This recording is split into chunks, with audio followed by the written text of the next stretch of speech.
நாயில் கூட நமக்கு ஒரு அழகான ஒரு தலைப்பை கொடுத்திருக்கிறார்கள். என்ன தலைப்பு என்று பார்க்கும்போது, சீடர்களை உருவாக்குதல், மேக் டிசைபிள்ஸ். சீடர்களை உருவாக்க வேண்டும் என்கிற ஒரு தலைப்பை கொடுத்திருக்கிறார்கள். குறிப்பாக பார்க்கும்போது, இந்த சீடர் என்று சொல்லும் போது இந்த குரு சிஷ்யர்கள் நாம் அறிந்திருக்கிறோம். ஒரு குருவுக்கு யார் இருப்பாங்க? சீடர்கள் இருப்பார்கள். அதே வண்ணமாக பார்க்கும்போது நமக்கு ஆண்டவராகிய இயேசு கிறிஸ்து ஒரு கட்டளை கொடுத்திருக்கிறார். நீங்கள் உலகமெங்கும் போய் சர்வ சிருஷ்டிக்கும் சுவிசேஷத்தை அறிவித்து பிதா குமாரன் பரிசுத்த ஆவியினாலே அவர்கள் ஞானஸ்நானம் கொடுத்து அவர்களை சீடர்களை ஆக்குங்கள். எல்லா மக்களையும் சீடர்கள் ஆக்க வேண்டும். அதுதான் ஆண்டவருடைய ஒரு கட்டளையாக இருக்கிறது. ஆனால் அப்பேற்பட்ட ஒரு கட்டளையை இந்த திருச்சபை விசுவாச குடும்பமாக நாம் இந்த இடத்தில் கூடியிருக்கிறோம்.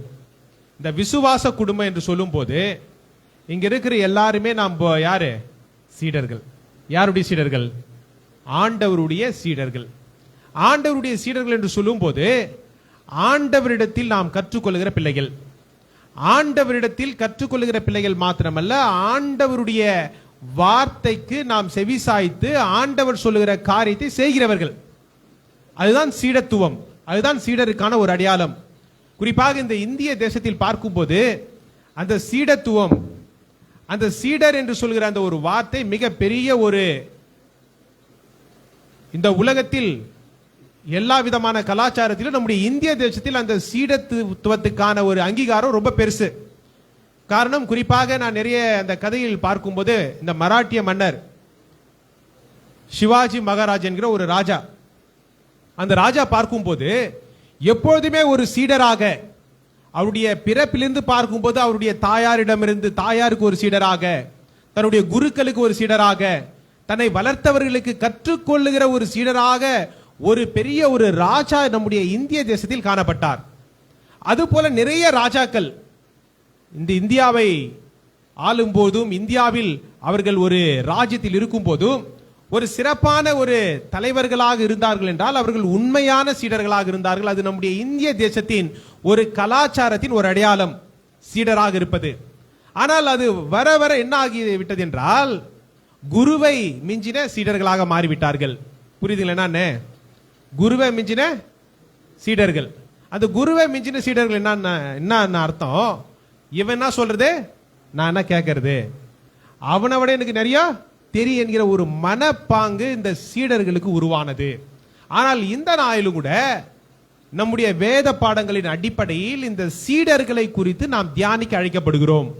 காரணம், இந்த சீடத்துவம், இந்த சீடர்களை உருவாக்குகிற ஒரு செயல் என்பது ஒரு சாதாரணமான ஒரு செயல் அல்ல, ஒரு கடினமான ஒரு செயல். இயேசுசாமியினுடைய 12 சீடர்கள், அந்த சீடர்களை பார்க்கும்போது ஒவ்வொரு சீடருக்கும் ஒவ்வொரு குவாலிட்டி. ஆனா அந்த சீடர்களை கடவுள் எப்படி உருவாக்கினார் என்று பார்க்கும்போது அது ஒரு சுயநலத்திற்கான ஒரு சீடர்கள் அல்ல. அந்த சீடர்கள் பொதுநலத்திற்கான, கடவுளுடைய ராஜ்யத்தை கட்டுவதற்கான ஒரு சீடர்களை தான் கடவுள் உருவாக்கினார். ஆனால் ஒரு சீடன் சுயநலத்தின் சீடனாக யூதாஸ் காரியோத் என்கிற ஒரு சீடன் இருந்தான்.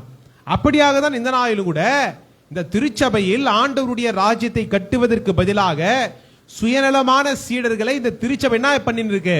உருவாக்கி கொண்டிருக்கிறது. இந்த நாளிலும் கூட நாம் ஒரு உண்மையான சீடர்களை உருவாக்குகிற சீடர்களாக இருக்க வேண்டும் என்று கர்த்தர் அழைக்கிறார். அதான் இந்த நாளில் நமக்கு அழைப்பு. கடவுளுடைய அழைப்பு என்னென்றால், நாம் சீடர்களை உருவாக்க வேண்டும். எந்த நிலையில் உருவாக்க வேண்டும் என்றால், கிறிஸ்துவின் உண்மையுள்ள சீடராக இருந்து மற்றவர்களை சீடராக உருவாக்க வேண்டும். அதுதான் ஆண்டவருடைய அழைப்பு. இந்த நாளில் நமக்கு ஒரு சிறப்பான வேத பாடம் இந்த சுவிசேஷ பாடத்தில் பார்க்கும்போது யோவான் 1ஆம் அதிகாரம் வசனங்கள் 35 - 42 வசனம். இந்த வசனத்தை பார்க்கும்போது இதில் இருக்கிற ஒரு காரியம் என்னென்று பார்க்கும்போது, இதில் ஆண்டவர் அந்த சுயநலவான அந்த சீடத்துவத்திலிருந்து ஒரு வித்தியாசமான ஒரு சீடரை இந்த இடத்தில் காட்டுகிறார். உங்களோட கூட 3 காரியத்தை சுருக்கமாக நான் பகிர்ந்து கொள்ள விரும்புகிறேன். முதலாவது காரியத்தை பார்க்கும்போது, சுயநலமில்லாத சீடரை அடையாளம் காணுதல், ஐடென்டிஃபையிங் தி செல்ஃப்லெஸ் டிசைபிள். சுயநலமில்லாத சீடரை அடையாளம் காண வேண்டும். எப்படி சுயநலமில்லாத சீடரை அடையாளம் காண வேண்டும் என்று பார்க்கும்போது, நமக்கு கொடுக்கப்பட்ட அந்த வேத பாடத்தில் பார்க்கும்போது 40வது வசனத்தை வாசிங்கள். யோவான் 1 யோவான் சொன்னதை கேட்டு அவருக்கு பின் சென்ற 2 பேரில் ஒருவன் சீமோன் பேதுருவின் சகோதரனாகிய அந்திரேயா என்பவன். இந்த இடத்தில் பார்க்கும்போது அந்திரேயா, ஆண்ட்ரூ என்பார்கள் ஆங்கிலத்தில். இந்த அந்திரேயா என்கிற ஒரு சீடன் எப்பேற்பட்ட ஒரு சீடன் என்று பார்க்கும்போது அவன் சீமோன் பேதுருனுடைய சகோதரன். ஆனா இந்த இடத்துல பார்க்கும்போது ஏசாமிக்கு 3 சீடர்கள் ரொம்ப க்ளோஸா இருந்தாங்க. யாரா தெரியுங்களா? ஏசாமி கூட 3 பேர் எப்பவுமே ஏசாமி அவங்க 3 பேரை தான் கூட்டிட்டு போவாரு. யாரா தெரியுங்களா? பேதுரு, யோவான், யாக்கோபு. இந்த 3 பேர் தான் ஏசாமி கூட எப்பவுமே க்ளோஸா இருப்பாங்க. ஆனா இதில் பார்க்கும்போது பேதுரு இன்னும் கொஞ்சம் க்ளோஸா இருப்பா அப்படி எப்பவுமே ஏசாமி கூட. ஆனால் இந்த இடத்தில் பார்க்கும்போது இந்த பேதுருவை இயேசு சாமியிடம் கூட்டி கொண்டு போனதை யாருன்னு பார்க்கும்போது அந்திரேயா. யாருங்க? அந்திரேயா தான் யாரை கூட்டிட்டு போறாரு? பேதுருவை யாரு காட்டுறாரு? இயேசு சாமி காட்டுறாரு. ஆனா அந்திரேயா அந்த அளவுக்கு இயேசு சாமி கூட எப்படி இல்ல? க்ளோஸா இல்ல. ஆனா யாரு க்ளோஸ் ஆயிட்டு இருந்த? பேதுரு க்ளோஸ் ஆயிட்டாரு. ஆனா அந்திரேயா க்ளோஸ் ஆகல. ஏன் என்று பார்க்கும்போது இந்த 12 சீடர்களில் அந்திரேயா மற்ற சீடர்களை யாரு கிட்ட போறாரு? இயேசு சாமி கிட்ட கொண்டு போகிற ஒரு சிறப்பான ஒரு வேலை செய்கிறார். அதுதான் இந்த இடத்தில் இருக்கிற ஒரு சிறப்பான ஒரு அம்சம். காரணம் அந்திரேயாவுக்கு பின்னாடி இருந்து என்ன பண்றாரு? மற்றவர்களை ஆண்டவருக்கு முன்பாக அழைத்து செல்கிற ஒரு சீடராக இருக்கிறார். ஆனால் இந்த காலகட்டத்தில் பார்க்கும்போது அப்படி யாரனா இருந்தா என்ன பண்ணுவாங்க? நானே இருந்தா என்ன பண்ணுவேன்? வேற யாரும் என்ன பண்ண மாட்டேன், ஏசாமி கிட்ட போறதுக்கு அலோ பண்ண மாட்டேன். நான் என்ன பண்ணுவேன்? நம்ம தான் ஏசாமி கூடவே இருக்கணும், நம்ம தான் முக்கியமான சீடராகவே இருக்கணும், வேற யார் என்ன பண்ணக்கூடாது, ஏசாமி கிட்ட போகக்கூடாது என்கிற ஒரு எண்ணம் எனக்கு இருக்கும். ஆனால் அந்திரேயாக்கு சுயநலம் இல்லாத ஒரு சீடராக இருக்கிறார். எப்படி அவர் சுயநலம் இல்லாத ஒரு சீடராக இருக்கிறார் என்று பார்க்கும்போது யோவான் 6ஆம் அதிகாரத்தில் பார்க்கும்போது வசனங்கள் 8, 9 அந்த வசனத்தில் பார்க்கும்போது அந்த இடத்தில் மக்கள் 5000 மக்கள் என்ன பண்ணிருக்காங்கன்னா சாப்பாடு இல்லாம இருக்காங்க. ஏசாமியினுடைய வார்த்தைகளை கேட்டு சாப்பாடு இல்லாம இருக்காங்க. அந்த நேரத்தில் அந்திரேயா என்ன பண்றாருன்னா அங்க ஒரு சின்ன பையன் 5 அப்பமும் 2 மீன் வச்சுன்னு இருக்கிற ஒரு சின்ன பையனை யார்கிட்ட கூட்டின்னு போறாரு? ஏசாமி கிட்ட. யார் கூட்டின்னு போறது? அந்திரேயா கூட்டின்னு போறாரு. எப்பவுமே அந்திரேயாவுடைய வேலை என்னன்னா அங்க இருக்கிற மக்களை என்ன பண்றது? ஏசாமி கிட்ட கூட்டி கொண்டு செல்கிற ஒரு வேலை. அந்த இடத்துல அந்திரேயாவுடைய எண்ணத்தை நாம் பார்க்க வேண்டும். இயேசு சாமி இந்த சின்ன பையன்கிட்ட இருக்கிறத வச்சு ஏதாவது பண்ணுவார் என்கிற ஒரு நம்பிக்கையோடு அந்த சிறிய பையனை யார்கிட்ட கூட்டின்னு போறாரு? ஏசாமி கிட்ட கூட்டின்னு போனாரு. அதே வேளையில பார்க்கும்போது யோவான் 12ஆம் அதிகாரத்தில் பார்க்கும்போது வசனங்கள் 21 இருந்து 20 இருந்து பார்க்கும்போது சில கிரேக்கர்கள், அந்த கிரேக்க மக்கள் இயேசு சாமியை பார்க்கணும்னு என்ன பண்றாங்க? வரும்போது அவர்களை யார் கூட்டின்னு போறது? அந்திரேயா கூட்டின்னு போறாரு. இந்த இடத்துல பார்க்கும்போது அந்திரேயாவுடைய குவாலிட்டி, ஒரு சீடருக்கான ஒரு குவாலிட்டி என்னன்னு பார்க்கும்போது அந்த மக்களை இயேசு சாமியிடம் கொண்டு செல்லுகிற ஒரு பெரிய ஒரு பொறுப்பு அந்த சீடருக்கு வரணும். அதுதான் ஒரு எப்படி சொல்றது, ஒரு ஸ்பான்டேனியஸ், ஒரு தானாக முன்வருகிற ஒரு அனுபவம், ஒரு சுயநலம் இல்லாத ஒரு சீடத்துவத்துக்கான ஒரு அடையாளமாக இந்த அந்திரேயா அவர்கள் காணப்படுகிறார்கள். அந்த இடத்தில் பார்க்கும்போது அந்த மக்களை இயேசு சாமியை பார்க்கணும்னு சொல்லணும். அந்த மக்களுக்கு என்ன சொல்றாங்க? இவங்களை என்ன எட்டுன்னு போயிட்டு இயேசு சாமிக்கு காட்டணும், இயேசு சாமிக்கு உங்களுடைய வல்லமையை காட்டணும், இயேசு சாமி பெரியவர் என்பதை இந்த மக்கள் உணர வேண்டும் என்பதற்காக அந்த கிரேக்கர்களையும் அழைத்து கொண்டு செல்லுகிற ஒரு சீடராக இந்த அந்திரேயா காணப்படுகிறார். காரணம், அவரிடத்தில் சுயநலம் இல்லாத ஒரு சீடராக அவர் இருந்தார், பொது நலத்திற்கான ஒரு சீடராக இருந்தார். இயேசு சாமி பெரியவர், இயேசு சாமி என்ன அழைத்திருக்கிறார், அதே போல யார் அழைத்திருக்கிறாரு? சீமோன் பேதுருவை அழைத்திருக்கிறார், தம்பி. ஆனா அந்த தம்பி க்ளோஸா யார்கிட்ட இருக்கிறாரு? அவருடைய சகோதரன் யார்கிட்ட க்ளோஸா இருக்காரு? இயேசு சாமி கிட்ட க்ளோஸா இருக்கிறாரு. ஆனால் அதை பற்றி பொறாமை கொள்ளாத ஒரு சீடராக இந்த இடத்துல பார்க்கும்போது சுயநலம் இருந்துச்சுன்னு வச்சுங்க, அந்த இடத்துல பொறாமை இருக்கும். சுயநலம் இருந்துச்சுன்னு வச்சுங்க, அந்த இடத்துல பெருமை இருக்கும். சுயநலம் இருந்துச்சுன்னு வச்சுங்க, அந்த இடத்துல ஒரு பிளவு இருக்கும். சுயநலம் இருந்துச்சுன்னு வச்சுங்க, அந்த இடத்துல சண்டை இருக்கும். ஆனால் அந்திரேயாவினுடைய வாழ்வில் ஒரு சீடராக, ஒரு சுயநலம் இல்லாத ஒரு சீடராக இருந்ததினால் அவர் அங்கிருந்த மக்களை ஆண்டவருக்கு வழிகாட்டுகிற ஒரு சீடராக, ஆண்டவர் அந்த சிறிய பையன் மூலமாகவும் அற்புதம் செய்வார் என்கிற ஒரு நம்பிக்கை யாருக்கு இருந்துச்சுங்க? அந்திரேயாவுக்கு காணப்பட்டது. காரணம் அவருடைய சுயநலமில்லாத ஒரு எண்ணம். அன்பானவர்களே, இந்த நாளிலும் கூட சீடர்களாக அழைக்கப்பட்டிருக்கிற நாம் சுயநலம் இல்லாமல் இருக்க வேண்டும். சுயநலம் இல்லாமல் இருக்கும் போதுதான் நாம் உண்மையான சீடர்களாக இந்த உலகத்தில் நாம் சாட்சி பகிர முடியும். சுயநலம் எப்போ இருக்குதோ அப்போ நாம் சீடராகவே நாம் இருக்க முடியாது. அதுதான் இந்த நாளிலும் கூட இந்த சீடரை உருவாக்குங்கள் என்கிற ஒரு தலைப்பை கொடுத்திருக்கிறார் நம்முடைய தலைவர்கள். சீடரை உருவாக்க வேண்டும். நாம் எப்பேற்பட்ட ஒரு சீடரை உருவாக்க வேண்டும் என்றால் சுயநலம் இல்லாத ஒரு சீடர்களை உருவாக்க வேண்டும். எப்பவுமே பார்க்கும்போது நான் எப்பவுமே ஐயருங்க கூட ரொம்ப க்ளோஸா இருப்பாங்க. நிறைய இடத்துல பார்க்கும்போது பொதுவாகவே அப்படி க்ளோஸா இருக்கிறவங்கிட்ட நான் வச்சுக்கவே மாட்டேன். இப்போ கூட நிறைய பேர் சொல்லுவாங்க, ஐயர் இங்க வந்துட்டாரு ஏகாம்பூர்ல, யாருக்கிட்டையுமே ஐயர் க்ளோஸா இருக்க மாட்டேங்கிறாருன்னு ஒருத்தர் கேட்டார் என்னவே, நீங்க யாருக்கிட்டையுமே க்ளோஸா இருக்க மாட்டேங்கிறீங்கன்னு. நான் சொன்னேன், நான் க்ளோஸா இருந்ததுனால எவ்வளவு பாதிப்பு என்பதை என்ன பண்ண நான் கத்துக்கினேன். நான் அதனால நான் என்ன பண்ண மாட்டேன், யாருக்கிட்டையும் க்ளோஸா இருக்க மாட்டேன், எல்லாருக்கிட்டையும் நான் க்ளோஸா இருப்பேன். ஐயர் இவங்க கிட்ட தான் க்ளோஸா இருப்பாரு, இவங்க சொல்றதா தான் செய்வாரு, அவங்க சொல்றதா செய்வாருங்கிற ஒரு எண்ணம் எப்பவுமே. ஏன் உங்களுக்கு இதை சொல்றேன்னா, சுயநலம் உள்ள ஒரு மக்களிடத்தில் நாம் எப்படி இருக்கக்கூடாது, க்ளோஸா இருக்கக்கூடாது. அதுக்காக என்கிட்ட பேசவங்க சுயநலம் அப்படி சொல்ல வரல.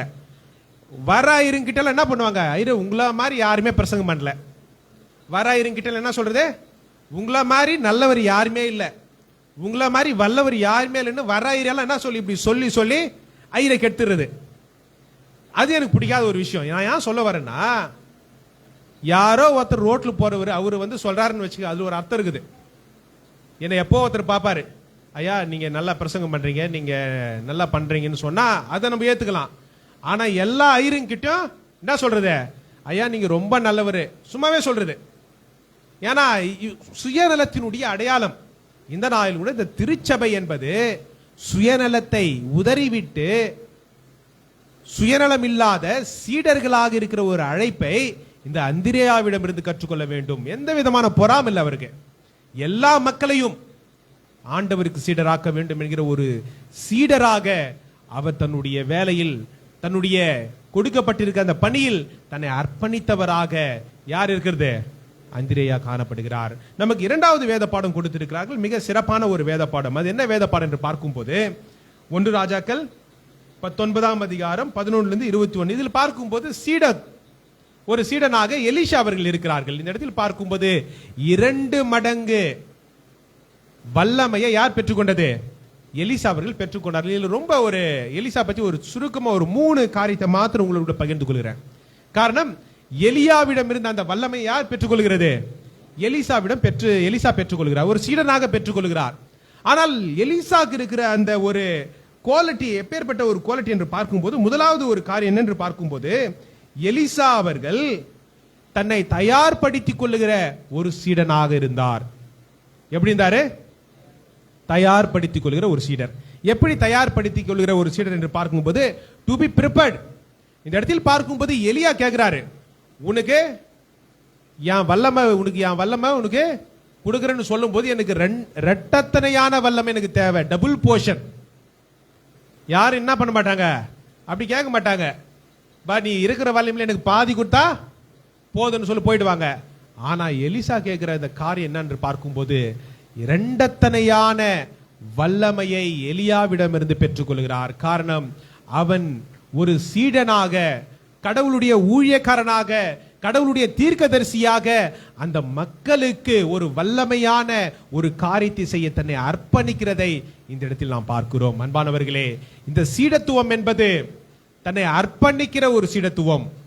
இந்த எலிசாவை போல இரண்டத்தனையான ஒரு வல்லமை பெறுவதற்கு தங்களை தயார்படுத்திக் கொள்ள வேண்டும். நாம் இந்த திருச்சபைக்கு நம்மை தயார்படுத்திக் கொள்ள வேண்டும், சீடர்களை உருவாக்க. அதுதான் நமக்கு இருக்கிற ஒரு பொறுப்பு. ஏதோ நம்ம கோயிலுக்கு போறோம், எல்லாம் கோயிலுக்கு போறாங்க, நாங்களும் கோயிலுக்கு போறோன்ற ஒரு நிலைமை நம்ம என்ன பண்ணக்கூடாது, வரக்கூடாது.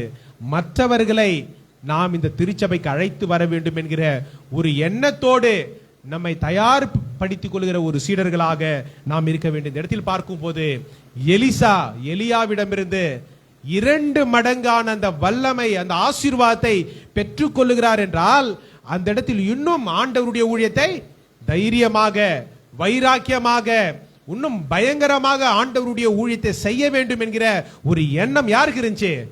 எலிசாவுக்கு காணப்பட்டது. காரணம், அது ஒரு சீடனுக்கு இருக்கிற ஒரு அடையாளமாக இருக்கிறது.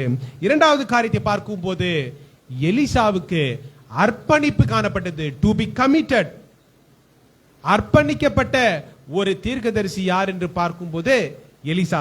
எப்படி அர்ப்பணிக்கப்பட்ட ஒரு சீடன், ஒரு தீர்க்கதரிசி என்று, ஊழியக்காரன் என்று பார்க்கும்போது எல்லா விதத்திலும், எல்லா சூழ்நிலைகளிலும் எலிசாவுடைய வாழ்வில் பார்க்கும்போது ஏசாமி மாதிரி நிறைய இடத்துல வந்து சுகம் கொடுப்பாரு, உயிரோடு எழுப்புவாரு, நிறைய அற்புதங்களை செய்வாரு. இதெல்லாம் என்ன, எதற்கு அடையாளம் என்று பார்க்கும்போது அவருடைய அர்ப்பணிப்பு, அந்த ஊழியத்திற்கான அர்ப்பணிப்பு, ஊழியத்திற்கான தன்னை முழுவதுமாக ஒப்பு கொடுத்த ஒரு சீடராக எலிசா அவர்கள் காணப்படுகிறார்கள். அப்பேற்பட்ட அந்த அர்ப்பணிப்பு சாதாரணமான ஒரு அர்ப்பணிப்பாக இருக்காது. அது முழுவதுமாக கடவுளுக்கு என்ன பண்ணோம், தன்னை ஒப்பு கொடுக்கிற ஒரு சீடராக காணப்படுகிறார். மூன்றாவது காரியத்தை பார்க்கும்போது அவர் தூய ஆவியினால் நிரப்பப்பட்ட ஒரு சீடராக காணப்படுகிறார். தூய ஆவினால் நிரப்பப்படுகிற ஒரு சீடராக காணப்படுகிறார். To be influenced by the holy spirit. எப்படி தூய ஆவினால் அவர் நிரப்பப்படுகிறார் என்று சொல்லும் போது இந்த இடத்துல ஒரு காரியம் நடக்குது. நாமான் யாரு கேள்விப்பட்டீங்களா? யார் அவன்? ஒரு குஷ்டரோகி, ஒரு நல்ல ஒரு போர்படை தளபதி. அவனுக்கு என்ன இருக்குது? ஒரு குஷ்டரோகம், அந்த வியாதி இருக்கிறது. ஆனா அந்த வியாதி இருக்கும்போது அவனை சுகமாக்குறாரு. அவனை சுகமாக்கும் போது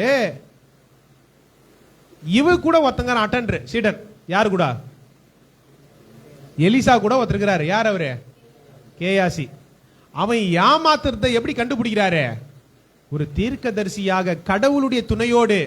இந்த இடத்துல பார்க்கும் போது அந்த சீடனுக்கு பண ஆசை இல்லாத ஒரு சீடர். நாமான் கிட்ட நிறைய பணம் இருக்குது, அவன் ஒரு போர் படை தளபதி. அவனுடைய குஷ்டரோகம் நீங்கிச்சுன்னா என்ன பண்ணுவான்? நிறைய பொண்ணும் வெள்ளியும் எல்லாமே கொடுப்பான். ஆனால் அந்த பணத்திற்கு ஆசைப்படாத ஒரு சீடராக யார் இருக்கிறது? எலிசா இருக்கிறார். ஆனா எலிசா வந்து பணத்துக்கு ஆசைப்படல. ஆனா எலிசா கூட இருந்தவன் என்ன பண்றான்? அந்த பணத்துக்கு ஆசைப்படுறான். அந்த கதை நமக்கு தெரியும். ஏன் சொல்ல வரேன்னா, அந்த சீடன் எப்படி இருக்க வேண்டும் பாருங்க. பரிசுத்த ஆவியினால் நிரப்பப்பட்ட ஒரு சீடனாக இருக்கிறான். அவனுக்கு எல்லாமே தெரியுது. கூட இருக்கிறவன் என்ன பண்றான்? பணத்துக்கு ஆசைப்பட்டது தெரியுது. அவனை சுகமாக்கும் போது கூட இருக்கிறவனுடைய நிலைமை தெரிகிறது. அப்படிதான் நிறைய இடத்துல பார்க்கும் போது பணத்துக்கும் பதவிக்கு என்ன பண்றாங்க? ஆசைப்பட்டு உண்மையான அந்த சீடனுக்கான அடையாளத்தை என்ன பண்றாங்க? இழந்து விடுகிறார்கள். அன்பானவர்கள், இந்த நாளிலும் கூட இந்த சீடத்துவத்துக்கான அடையாளம் என்பது, இந்த சீடத்துவத்துக்கான அடையாளம் என்பது தூய ஆவியினால் நிரப்பப்படுகிற சீடர்களாக நாம் இருக்க வேண்டும். அதுதான் நமக்கு தேவை. எல்லாருமே எப்படி இருக்கணும்? பரிசுத்த ஆவியினுடைய வல்லமை பெற்ற சீடர்களாக இருக்க வேண்டும். அவங்களும் சீடரு, நானும் சீடருன்னு கோயிலுக்கு நம்ம வரும்போது என்ன பண்ண முடியும்? நம்மளால ஒண்ணுமே பண்ண முடியாது. நாம் ஒரு சாதாரண ஒரு மக்களாக இருக்கிறதை விட ஆண்டவருடைய வல்லமையினால் நிறைந்திருக்கிற சீடர்களாக இருக்க வேண்டும். அப்போதுதான் ஒரு வல்லமை, ஒரு அபிஷேகம், ஒரு பெரிய ஒரு விடுதலை எங்க இருக்கும்? திருச்சபையில் காணப்படும். அதுதான் ஆதி திருச்சபையினுடைய ஒரு அழைப்பு. ஏன் சொல்ல வரேன்னா, இந்த இடத்தில் பார்க்கும்போது இந்த சீடர்கள் என்று சொல்லும்போது ஒரு சாதாரணமான ஒரு சிறிய ஒரு விஷயம். இயேசுசாமியை யார் விசுவாசிக்கிறாங்களோ, ஞானஸ்நானம் யார் எடுத்தாங்களோ அவர்கள் சீடராக இந்த உலகத்தில் இருக்கிறார்கள். ஆனால் அந்த சீடர்கள் உருவாக்குகிற ஒரு சீடர்களாக, அந்த சீடர்கள் சுயநலம் இல்லாத ஒரு சீடர்களாக, அந்த சீடர்கள் திருச்சபையை கட்டுகிறவர்களாக இருக்க வேண்டும். நாம் கொடுத்திருக்கிற இந்த ரோமரில் பார்க்கும்போது, ரோமர் 16ஆம் அதிகாரம் வசனங்கள் 3-16 முடிய பார்க்கும்போது அந்த சீடர்கள், அந்த திருச்சபையில், இந்த ஆதி திருச்சபையில் வந்து பரிசுத்த முத்தத்தோடு ஒருவரை ஒருவர் வாழ்த்துகிறார்கள். இந்த பவுல் எழுதும்போது சொல்லுவார், ஹோலி கிஸ். இந்த பரிசுத்த முத்தம் என்று சொல்லும் போது குறிப்பாக இந்த திருச்சபை என்பது ஒரு குடும்பத்திற்கான ஒரு அடையாளம். எதுக்கு அடையாளம்? குடும்பத்திற்கான அடையாளம். அந்த ஃபேமிலி பாண்ட், இந்த குடும்பத்திற்கான ஒரு அடையாளம் இருக்கும்போது, குடும்பத்தில் பார்க்கும்போது நம்ம அன்பானவங்களை பார்த்து என்ன பண்ணுவாங்க? கட்டி பூச்சி முத்தம் கொடுப்பாங்க, அது கை கொடுப்பாங்க. நிறைய இந்த திருச்சபையில் இருக்கிற அந்த ஒரு எப்படி சொல்றது, அந்த ஆதி திருச்சபையில் இப்பேற்பட்ட ஒரு குடும்ப பாங்கான ஒரு நிகழ்வுகள். அந்த முத்தம் என்பது ஒரு அன்பால் ஒருவரை ஒருவர் நேசிக்கிற ஒரு திருச்சபையாக இருக்க வேண்டும். காரணம், உண்மையான சீடர்களாக நீங்கள் இருக்கும் போதுதான் என்ன பண்ண முடியும்? ஒருவரை ஒருவர் நேசிக்க முடியும். நீங்க போலியான சீடர்களாக இருக்கும்போது என்ன பண்ண முடியாது? யாரையும் நேசிக்க முடியாது. நிறைய இடத்துல பார்க்கும்போது ஆலயத்துல அவங்கள பார்த்து பேசாமே போயிடுவாங்க. ஒரு இடத்துல சும்மாவாவது என்ன பண்ணுவாங்க? சோத்திரம் பிரதர்ன்னுவாங்க. ஒரு இடத்துல அதுவும் பேச மாட்டாங்க. ஏனென்றால் அந்த இடத்தில் அன்பின் ஐக்கியம் திருச்சபையில் காணப்பட வேண்டும். ஆதி திருச்சபையில் இந்த இடத்தில் பார்க்கும்போது பரிசுத்த முத்தத்தோடு ஒருவரை ஒருவர் வாழ்த்துங்கள் என்று சொல்லுவார் பவுல். காரணம், அந்த பரிசுத்த முத்தம் என்று சொல்லும் போது அதுக்கு நிறைய விதமான காரியங்கள் இருக்கிறது. அந்த பரிசுத்த முத்தம் என்று சொல்லும் போது நிறைய விதமான அடையாளங்கள் அது கொடுக்கப்படுகிறது.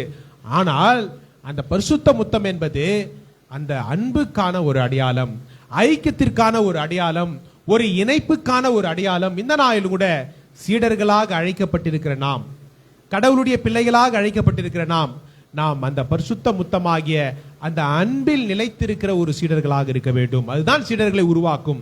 இந்த நாளிலும் கூட அந்த சீடர்களை உருவாக்குகிற ஒரு பெரிய ஒரு பொறுப்பை கடவுள் நமக்கு கொடுத்திருக்கிறார். அது ஊழியக்காரருக்கு மட்டும் கொடுக்கல, ஒவ்வொருவருக்கும் கொடுத்திருக்கிறார். முதல்ல நம்ம எப்படி இருக்கணும்? சுயநலம் இல்லாத சீடர்களாக இருக்க வேண்டும். அதுதான் ஃபர்ஸ்ட் பாயிண்ட். அதுதான் அந்திரேயா பண்ணாரு. சுயநலம் இல்லாத ஒரு சீடராக இருந்ததினால் அந்திரேயா என்ன பண்ணாரு? ஒரு பெரிய ஒரு காரியத்தை அவர் ஏற்படுத்தினார். ஏனென்றால் அந்த சுயநலம் இல்லாத போதுதான் அந்த இடத்தில் ஒரு பெரிய ஒரு ஆசீர்வாதம் இருக்கும். எலிசாவை பார்க்கும் போது அவன் பணத்துக்கு ஆசைப்படாத ஒரு தீர்க்கதரிசியாக இருந்தான். தன்னை அர்ப்பணித்த ஒரு தீர்க்கதரிசியாக இருந்தான்.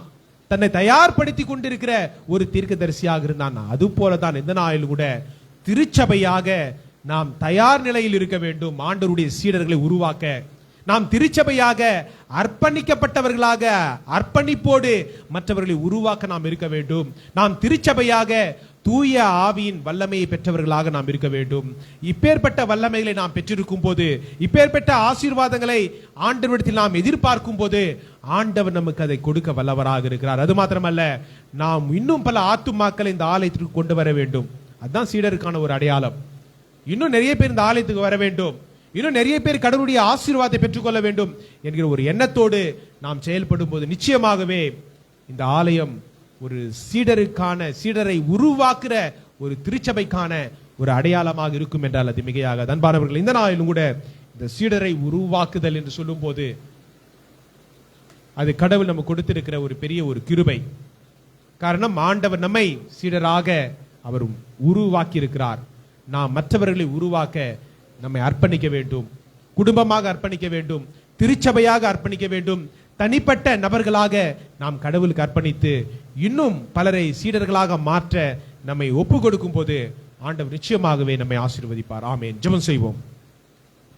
எங்கள் அன்பின் பரலோகத்தின் பிதாவே, உம்முடைய அழைப்புக்காக நாங்கள் நன்றியோடு உம்மை துதிக்கிறோம், நாங்கள் சோதரிக்கிற தகப்பனே.